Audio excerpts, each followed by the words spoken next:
Tous les êtres humains naissent libres et égaux en dignité et en droit.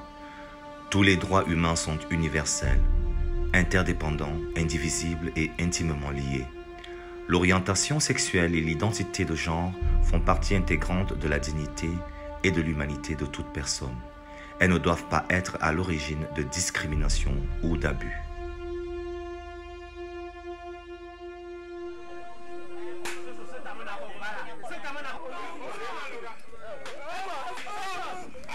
Les violations des droits humains dont sont victimes certaines personnes en raison de leur orientation sexuelle ou de leur identité de genre, réelle ou par délit de faciès, constituent une source de préoccupation profonde à l'échelle mondiale.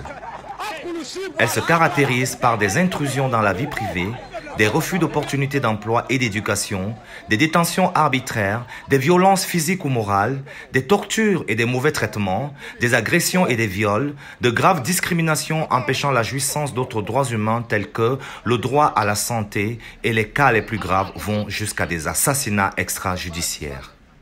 Au nom de quoi on doit penser que parce qu'ailleurs, on pense que l'homosexualité doit être dépénalisée, que ça doit être une loi universelle. Au nom de quoi? Do you personally dislike homosexuals? Of course, they are disgusting. We equally reject attempts to prescribe new rights that are contrary to our values, norms, traditions, and beliefs. We are not gays. À croire que les présidents africains ont oublié l'histoire de leur propre pays. Non, l'homosexualité n'est pas arrivée avec les colons. Chez les Gangayas d'Angola, les Bétis du Cameroun, les Akans de Côte d'Ivoire, les Azandais du sud-ouest du Soudan ou encore les femmes Kundo au Congo, l'homosexualité était pratiquée lors de rites initiatiques. Et les jeux érotiques entre personnes du même sexe étaient aussi acceptés dans de nombreuses sociétés où femmes et hommes vivaient séparés dès l'adolescence. D'après les données récoltées par de nombreuses organisations de droits de l'homme, la plupart des pays africains punissent aujourd'hui l'homosexualité, soit par une peine d'emprisonnement allant d'une durée de 1 mois à 10 ans, soit une peine de prison allant de 14 ans à perpétuité, notamment au Ouganda, Zambie et Tanzanie. Dans 4 pays africains, Mauritanie, Nigeria, Somalie et Soudan, c'est la peine de mort qui est appliquée. En Afrique, revendiquer sa préférence pour une personne de même sexe s'apparente à une opération suicide.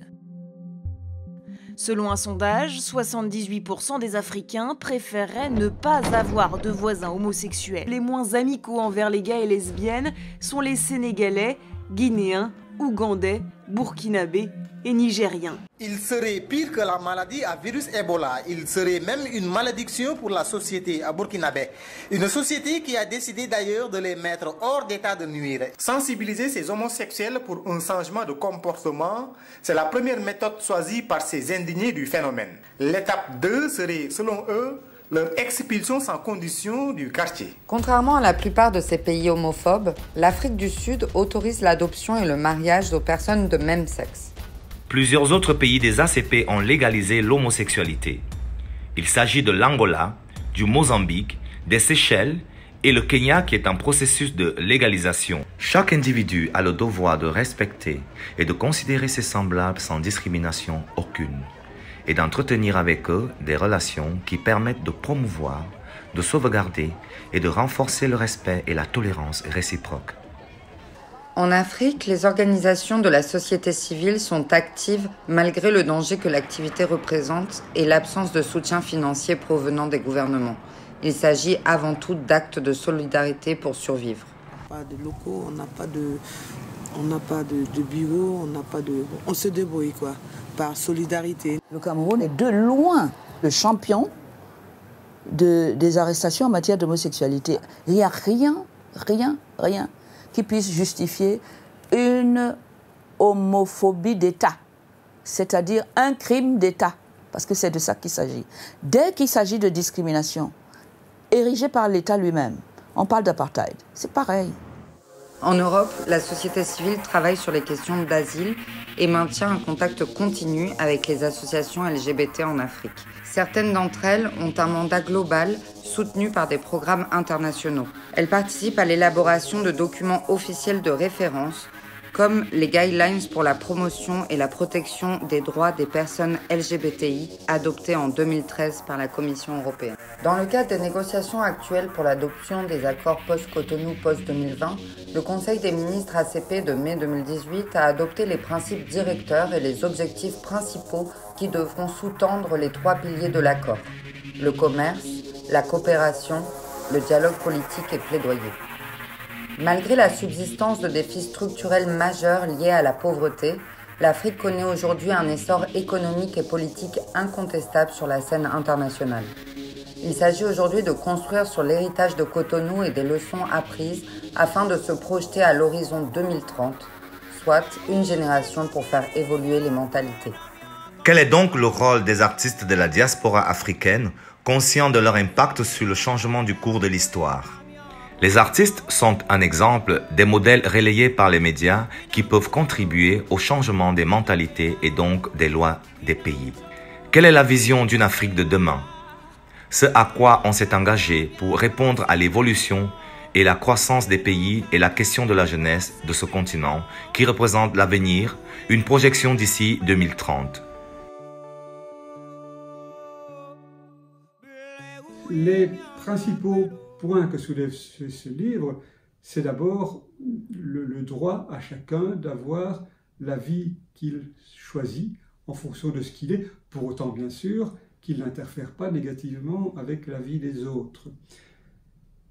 Ici, une des problématiques est celle de l'homosexualité, ou du moins du choix de la sexualité qui est adapté à sa personnalité. Ce récit de vie, Zam, est exemplaire à plus d'un titre. Il n'a rien de misérabilisme, même dans les pires difficultés, Zam est quelqu'un dont la lumière, qui irradie une lumière telle que ça peut aider les autres. Et donc là, on est très partie prenante, c'est quelqu'un qui peut être un exemple. L'humanité a 2 options parmi lesquelles il faut choisir. Celle de la tolérance, de l'harmonie, de l'ouverture et du respect des différences, ou celle des tensions, de l'injustice, de l'insécurité et des conflits. Quelle influence les tabous et les dénis vont-ils avoir sur le choix de ces orientations? There comes a time when we heed a certain call, when the world must come together as one. There are people dying. Oh, when it's time to lend a hand to life, the greatest gift of all. We can't go on pretending day by day that someone somewhere will soon make a change. We all a part of God's great big family.